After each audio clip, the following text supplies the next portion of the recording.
and when it's something you actually love, and also the thought of, you know, the baby and the stress, it's bound to have a massive impact on the father as well. Anna, what does your research suggest about this? Is this something that we should be more aware of? Absolutely, because we know that between probably about 4 and 10% of men actually have what we would call clinically diagnosable postnatal depression. And also we have other issues like PTSD and anxiety.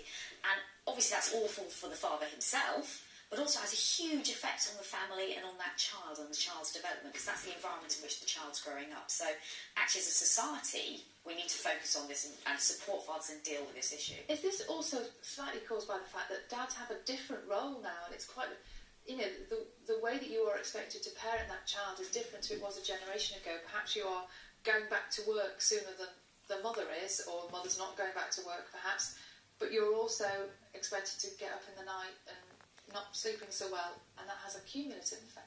Absolutely. I mean, the father has gone through, the role has gone through a profound change in the last couple of decades. So fathers are still expected to be the breadwinner, but also they're supposed to come home, take the baby, do equal care for the baby, which they all, you know, they're really happy to do that, but we're not actually giving them the advice and support to enable them to do that. So a lot of the time they feel pulled in so many different directions that the stress levels are actually incredibly high.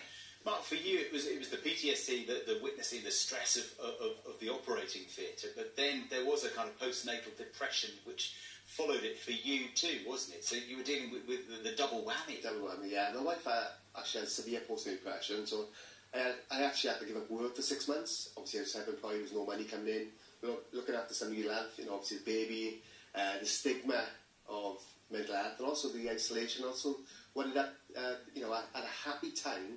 You know, everyone expects it to be a happy time. For us, it certainly wasn't. Like, and does that, sorry, Sally, does that make it more difficult for you to talk about it and to be honest about it, because you feel the pressure on you is to be joyful and positive?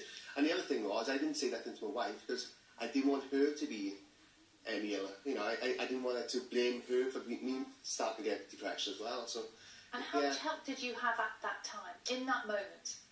How much help did you have? I didn't really talk out until about 4 or 5 years later, and then I actually found out there was like PTSD, and when I was actually diagnosed with depression in 2011. So, but my coping skill was drinking.